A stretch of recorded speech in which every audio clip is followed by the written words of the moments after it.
Good Tuesday afternoon / evening, and welcome to Charting with Dan. I'm Dan. This is Lon. Hello, hello. Thanks for joining us, Lon. We missed you last week. We were at Comic-Con. That's right. I was here. You guys were at Comic-Con. Yes.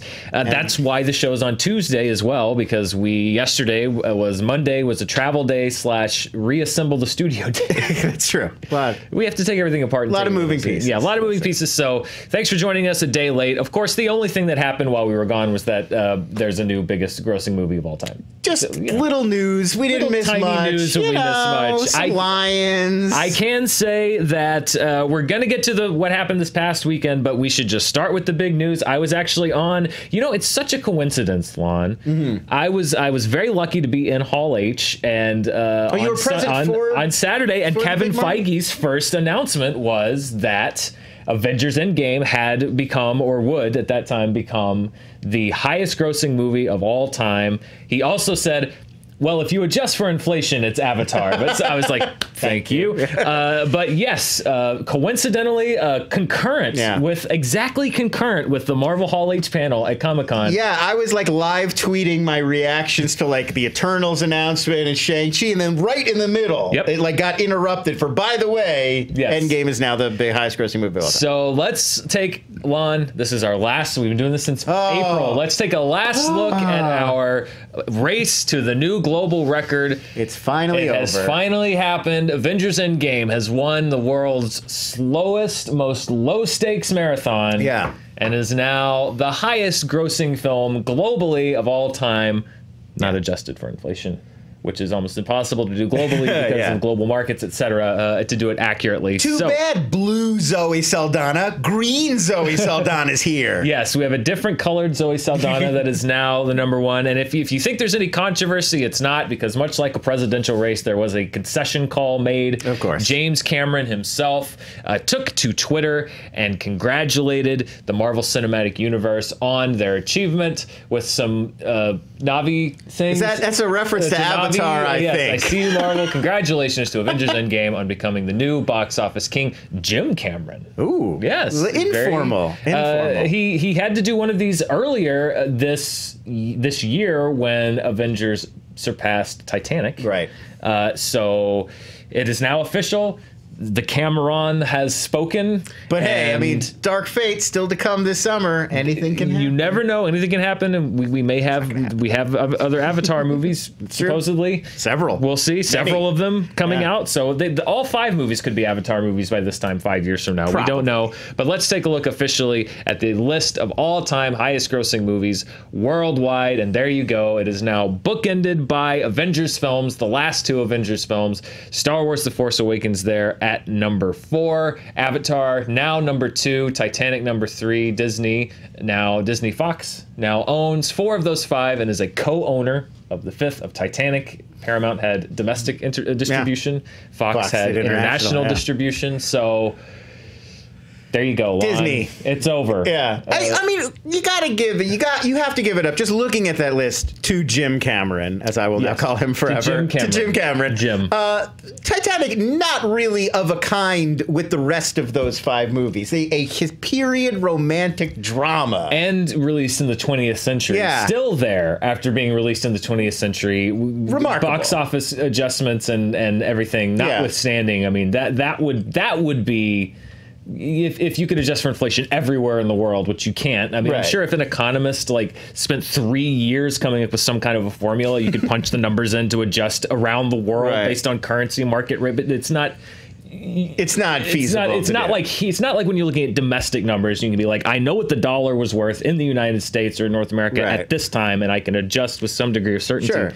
Worldwide, it's a little bit different. But and we're also talking about, so many of the countries that we now count on for international grosses were in the movie theater on every corner world yet. I mean, like Russia, China, India, so many more tickets being sold today than there were in the 90s. Well, and I mean, if you look at, Billy, can we look at the first #1 again real quick? If you look at that graphic, you can even see just in the 10 years since Avatar first came out, Billy, I think it's the one that had just Avatar and Avengers. Sorry, I'm throwing curveballs. I'm sure we're mixing it up already. I'm sure Billy loves me for that. Yeah, I mean, you can just tell just in the 10 years, if you look at the different markets and how these two achievements were done.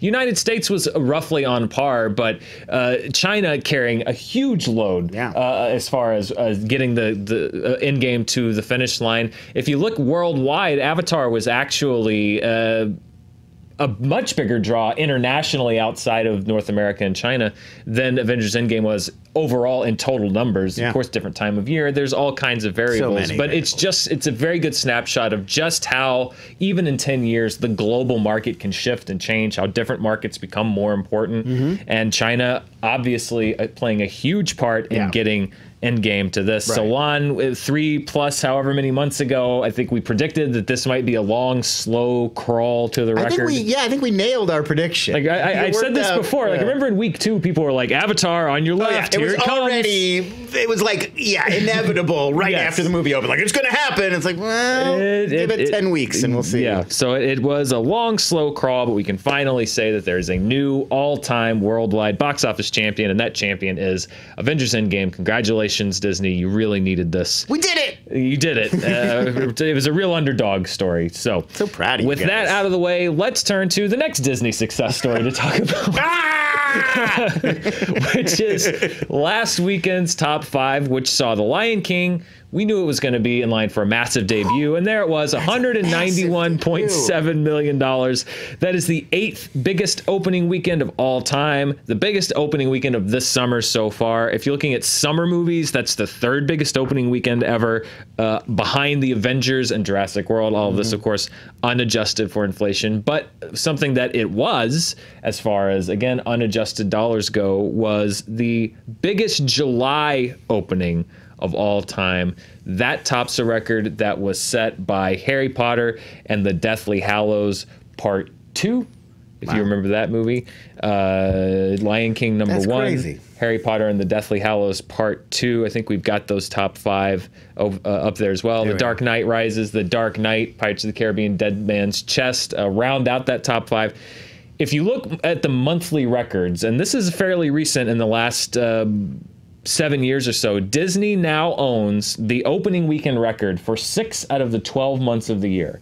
It has the opening record for February with Black Panther, for March with Beauty and the Beast, for April with Avengers Endgame, for May with the Avengers, for July now with The Lion King, and for December with The Force Awakens. So they're doing all right. Disney now owns 6 out of the 12 months of the year as far as opening weekend records go. What is really fascinating about this is they have found a way to take a collection of remakes that are not a shared universe and not interconnected, but make it a franchise. Like, if you see that top 5, it's all culmination of franchise movies except Lion King, which is a standalone movie, but it's like you got a Pirates of the Caribbean sequel, 2 Batman sequels, the last in an 8-episode Harry Potter series, and then a one-off movie about singing lions. Well, but isn't it really the culmination of 25 years of nostalgia? Yeah, no, I mean, that's what I'm saying. Like that, yes, it is. It makes sense that the Lion King would be there. It's just remarkable that they sort of figured out this magic formula on top of the 18 magic formulas they already had. I agree. They keep cracking these new and different formulas for how to it out. I liked Billy Eichner sent a tweet the other day that was like, I'm fairly confident this is the highest gross for any of my movies so far. Yes. I think he's right. Let's look, though, Lon. We've been doing this number for a while, the BIS index, the butts and seats number. And a lot of times you'll see movies change, but this is where we look at, not by money, but by estimated tickets sold, which is one of a few different metrics you can look at when looking at these numbers. But let's look at July if by estimated tickets sold. And The Lion King is actually not the #1 movie. The Dark Knight domestically holds the July opening weekend record by tickets sold, followed by Harry Potter and the Deathly Hallows Part 2, then The Lion King at number 3, Pirates of the Caribbean at 4, and The Dark Knight Rises at 5. But, it's within 10%. All these are within 10%. And the drop-off between number 5 and number 6, I think number 6 is like 14 million. Right. So really, no matter how you look at it, that's your top 5. Yeah. Those are the 5 movies in July that you're going to look at as far as, particularly recently in modern times with the modern release method. Those are the 5 that have exemplified box office success as far as money, obviously raw numbers and tickets sold. But yeah, The Dark Knight's still the champ as far as actual butts in seats, which is the BIS number, which I like looking at. Yeah, all right. That's interesting. Let's go back to the top 5 and see what else happened. We had Spider-Man Far From Home, and its third weekend goes down to number 2. It dropped 53% from its second weekend performance. But there's some good news for Spider-Man fans and for this movie globally. Spider-Man Far From Home is now the highest grossing film in franchise history. It will soon pass $1 billion worldwide. It will also be the first Spider-Man movie to do that. It's easily topped Spider-Man 3, which previously held the record, Spider-Man Homecoming, Spider-Man, and Spider-Man 2. Once Spider-Man Far From Home passes $1 billion, it will be only the second Sony movie ever to pass $1 billion worldwide. Do you know what the other one is, Lon? Was it that Jumanji movie? No, but Jumanji got very close. Yeah. Skyfall. Oh, Skyfall. Skyfall. Bond. I didn't think of Bond. You're right. The only other Sony movie to gross over $1 billion worldwide. It will soon be joined by Spider-Man Far From Home. Spider-Man Far From Home will also be the 9th film in the Marvel Cinematic Universe to pass $1 billion. Not a bad batting average. They're doing all right over there. Yeah, they're doing okay. They're doing okay. Now, this probably means, I know this was a lot of talk during the Marvel panel that you got to attend. Yes. So obviously, Kevin Feige's not going to announce a new Spider-Man movie, but do you think we're going to get a new Spider-Man movie somewhere in that grid before 2021? I mean, I feel like they've got to, right? I feel like they have to. Yeah. I was thinking somewhere in that 2021, you got to add in. Well, yeah, I mean, I feel like everyone was looking at the slate that Marvel announced, and they're like, "Well, where's this movie? Where's that movie?" I think that those slates are you can sort of add one of the little arrow marks and be like pencil in a Black Panther 2 or something there. We'll see. There's room for that. I think that this is just the ones that they're announcing as far as these are the ones you don't know about. Spider-Man Welcome Home. They've got to already be working on it. Spider-Man Welcome Home, I'm sure is in production. Homeward Bound, Home Alone, whatever you're going to call it. Looking back at the top 5, Toy Story 4. Yes, these are the movies. What can I say? It's the same. I know. We understand. Continues to hold well. It's number 3. It's heading toward $400 million domestically. It dropped about 25% in its 5th weekend. It's now the 4th highest grossing Pixar film, just ahead of Inside Out and just behind Toy Story 3. So if it keeps going the way it's going to jump over Toy Story 3 to be number 3 as far as Pixar goes. I still am told that I get the numbers wrong. I may have even just said Toy Story 3 a minute ago when I meant Toy Story 4. I think you got 4. You're 3 and 4 straight. Yeah. Yeah. Sometimes I say 2. I don't even know what's going on. There's so many of these Toy Stories now. There's so many, and it's hard. They're numbered numerically, Lon. It's very hard to keep track. Yeah, I don't know why they sort of wised up after a while. They got the Finding Nemo, Finding Dory, that Monsters Inc., Monsters U. No, Toy Story's just stuck with the numerals. Crawl was in 4th place over the past weekend. That had a pretty good hold for a horror film. 49% drop. That's not bad for the genre. Not terrible. Very strong word of mouth on this one. Strong word of mouth. Almost exclusively word of mouth keeping this one going, I think. It's going to need to continue to hold well, though. It has $13 million budget. Its gross is up around $23 million. So that word of mouth, I think, needs to keep going for it to keep on churning out some a little bit of extra cash. But it might be something that eventually breaks even when it hits VOD. Right. Yeah, I feel like this is going to be one that sort of finds an audience over the next few years. It'll be like, hey, did you ever see that one Crawl? It was actually pretty good. Yeah, it's a small enough buy as far as a budget goes, though. It's why we always talk about budget is important. It's a small enough buy at a $13 million budget where you have that latitude that, even if it may not break even theatrically, if it gets close enough, you can push it over the top later on and as people find it and discover it. A good candidate for a Shudder original sequel. I feel like this is a movie I could see getting a Crawl 2 and a Crawl 3 on some streaming service in a few years. Yeah, definitely. One movie that there's been some movies that we've talked about good holds. Toy Story 4 had a good hold this past weekend. Yesterday is another movie this summer, like Rocketman, like Aladdin, that has really shown very strong holds weekend to weekend. Yesterday is held on to the number 5 spot in the top 5. It also dropped about 25% in its 4th weekend. It's been holding very well. We talk about movies like Yesterday generally aim for an audience that may not rush out to the theater the first weekend and may go in the 2nd, 3rd, or 4th week. That is proving to be the point with yesterday. It had a $26 million budget. It's approaching $100 million worldwide. Wow. And over $50 million domestic. So good haul. not a bad haul. Yeah, again, not for that budget.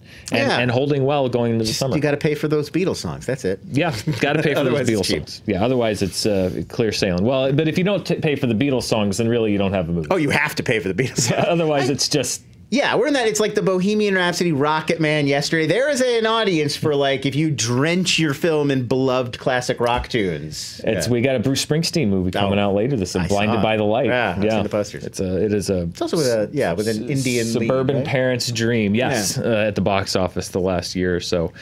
Let's look at the top per theater average, and The Lion King, not surprisingly, had the best gross per theater for the weekend. Over $40,000 per theater at over 4,700 theaters. The Farewell, though, which we talked about last week, which had the best per theater opening of the year last week, it expanded to over 30 extra theaters, but still posted the second best per theater average of the week at just over 30,000, which means when a movie premieres well per theater and then expands to more theaters, but continues to draw well on a theater by theater basis, that means that word of mouth is working, that the rollout strategy is working. So The Farewell, again, I think is going to remain a movie to watch and see as it expands and rolls out what happens with it, both in a box office sense and on an award sense, and just word of mouth, etc. And as Awkwafina continues to build her popularity, while this movie was doing well in theaters, she's announced to co-star in Shang-Chi. Now a part of the Marvel Cinematic Universe. Kumail Nanjiani now a part of the Cinematic Universe. David Harbour now part of the Cinematic Universe. It's like the Academy and the Marvel Cinematic Universe is just opening the floodgates. Everybody come in. David Harbour's playing a guy named Alexei in Black Widow, who's also the breakout character from Stranger Things 3. That's weird. Yeah, it is. I don't have anything to add to that. I just think it's weird. Yeah, David Harbour was the only one that strayed off script at the Hall H presentation. Oh, really? Well, yeah, because they're it's like it's choreographed. Sure. And so like they had it like everyone would get it's probably a pre-selected question from the moderator, and then they would answer that question, and then they would say, "Well, thank you for coming," and they were shuttling out like 15 groups. No, of people. Mahershala had his blade hat ready to go. Yeah, it was all set. It was very well planned and coordinated, as it has to be. And then like David Harbour's pre-selected question was like, "Are you excited to grow your fan base by being part of the Marvel Cinematic Universe?" And he's like, "Are you stupid? Who wrote that question? That's the dumbest question I've ever heard in my life." He's like, "Of course I'm excited." Like, I mean, the enthusiasm just like boiled over. But yeah, it's you can't contain him. You can't contain David Harbour. You can only hope to harness him and point him in the right direction. All right, Lon, let's take a look. Let's go away from the domestic box office and let's look at the world. We know what the #1 movie was. It was The Lion King. It banked almost $500 million with a B in its opening weekend worldwide. That's its second weekend. It was open in China and some Asian markets the weekend before. Spider-Man Far From Home, over $50 million, it's doing fine. Toy Story 4, over $40 million, it's doing fine. 3 movies doing just fine. They're going to be good, 2, and you guys. 3. Don't worry about it. Numbers 4 and 5 come from the Chinese market. Looking Up actually beat Lion King in its second weekend in China. Wow. It was a bit of a surprise how handily it actually won the weekend. That is a movie starring Ding Chao, who is a comedian and a movie star. Also co-directed the film. So $37 million debut there. That's not bad. And then The White Storm 2, Drug Lords, continues to play well in China. $175 million it is nearing, just in or almost exclusively in Chinese grosses. Yeah, so that's huge. Yeah, that's a big summer movie in China performing. But we talked about how sometimes it seems like only one movie at a time can pop in China, where one movie does well, but then it falls off and another movie does well. We're starting to see more and more that the Chinese market is being able to sustain multiple movies over time as it continues to develop and as Hollywood tries to figure out how to play that market to the fullest extent. So. Yeah, I don't want to get us on too much of a tangent, but it's a fascinating moment right now where Americans are just starting to get high quality, subtitled and dubbed content from all over the world. Like in Europe, they're used to it because they all speak different languages. Well, so yeah. like if you live in Iceland, you're used to watching like Swedish movies with subtitles or whatever. But we're not. We watch our own stuff. But there was just an article over the weekend in the New York Times about how Netflix is starting to change this too. People are getting more used to watching dubs, and Netflix is making higher quality dubs because there's so many great shows coming in from all around the world now that people want to see, like Money Heist from Spain or whatever. So I'm curious, to bring it back to what we're talking about, I'm curious as to whether that's going to happen with films. I mean, do you think we'll ever get into a time where big, huge hit Chinese movies will come here and Americans would be willing to go see a big hit summer movie that's subtitled? I don't know, because The Wandering Earth is on Netflix. I watched it. It was great. I don't know what the viewership numbers on Netflix are. It played in select markets. I went and saw it on a big screen here in Los Angeles. Yeah, but Koreatown's got a big theater that shows and sometimes Asian films. AMC will show a big Asian film or a film from another market. But I don't know. I feel like I feel like every 10 years or so there's this resurgence. Either one foreign film really pops, or there's a strong crop come Oscar time, and everyone asks the same question, which is like, oh, is this the year that foreign films finally get a toe at the box office? And it seems like you get some that pop like a Roma or something, where it'll sort of wiggle its way in. Even like E2 Mama, when that was the big one. Yeah. I don't know if they will ever be on an equal footing, though. Yeah, I don't think it'd ever be equal. But I mean, I always feel this way. Like I remember even in high school and college when anime was first, like my peers I noticed were first getting anime. I was like, oh, this is it. Everybody will get into watching Japanese cartoons, and we'll all get over our I don't like dubbing thing. And that's so far not. There are plenty that should be. It's definitely not fair. Yeah, all of the other countries go and see our movies, and there are a lot of great movies from other countries that we should go see. Yeah, but we're cheating ourselves. We really are. We're dumb. We're dumb. If you take one thing away from today's charting, we're dumb. I'm sorry. Ugly Americans. We do the best. We don't like other people's language. I think they're beautiful, but some people don't. Let's look at the summer movie report for this year. Our surprise to this week, The Lion King jumps in at number 4. We knew that was going to jump into the chart. Lon, we mentioned before last week that no studio has ever had the top 3 movies at the summer box office. The Lion King looks to be on a pace where if it sticks the landing and Spider-Man cooperates a little bit and is down there at number 4, Disney could, for the first time ever in the history, or at least recent history of films, going back at least to the 1980s, have the top 3 summer movies at the box office. Everything below The Lion King drops down a spot, and poor Dark Phoenix has had its moment in the sun. It is not a top 10 summer movie. We do our contest every year. This is one of the first biggies to drop off the list completely. Men in Black International will soon be another one that was on my top 10 list this summer. So we're separating the wheat from the chaff. It seemed very promising, Men in Black International. Everybody loved Thor Ragnarok. It did. It seemed very promising, but soon to be an X film on the top 10 list. We'll catch it on Hulu. Let's look at the 2019 domestic numbers here in North America. Avengers Endgame, number 1. Captain Marvel, Toy Story 4, Aladdin, Spider-Man. We know all that. The Lion King there at number 6, meaning that 6 of the top 5 movies are Disney films, and they have a financial stake in the 5th as far as merchandising goes. Sweet. Us, John Wick, How to Train Your Dragon, Secret Life of Pets all bumped down a spot, and Pokemon Detective Pikachu drops off the top 10 domestic list for the year so far. It's VOD today, I think. Soon. Yeah, this week or next. Soon. I think it is. Yeah, it's very soon. It's today. Is it today? Okay. It is. That's what Billy's telling me in the book. Pokemon, really? Wow, that was fast. Yeah, they're not waiting anymore. Hellboy 2 is already streaming. Well, yeah, you got to get that out there as soon as you don't want more people to hear about the movie before they see it. Let's look at the 2019 worldwide box office. Avengers, Captain Marvel, Aladdin, Spider-Man, Toy Story, Wandering Earth. Lion King jumps in at number 7, over $500 million with the B dollars so far. How to Train Your Dragon 3, Pokemon, and Alita all take a drop down. Godzilla, King of the Monsters drops off the worldwide list. Surprising. That's surprising to me. That is surprising. I thought, I'm not shocked that it underperformed a little bit domestically. I was surprised the degree to which it did, but worldwide, I thought that movie was going to be massive. So at the beginning of this year, I thought that was going to be one of the biggest movies of the year for sure. I did too. Yeah. So, but again, Disney with 5 of the top 6 films and a financial stake in this.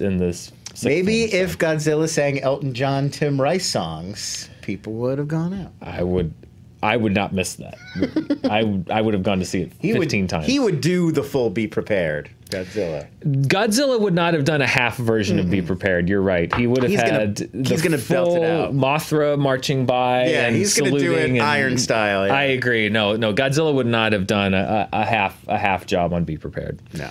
The road not taken.